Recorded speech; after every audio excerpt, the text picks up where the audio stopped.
বেশ শীতের আমেজ নিয়ে বানালাম পাটিসাপটা।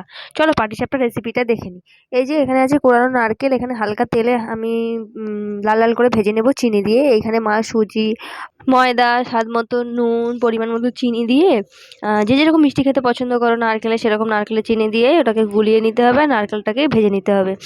আমাদের এরকম ছোটো ছোটো মিনি ব্লগ যাদের ভালো লাগে তারা অবশ্যই এডিএস চ্যানেলটিকে সাবস্ক্রাইব করে লাইক করে পাশে থাকবেন। এরকম ভিডিও প্রায়শই আসতে থাকে, তোমরা কেউ লাইক করো না, কমেন্ট করো না, সাবস্ক্রাইবও করো না, শুধু দেখো।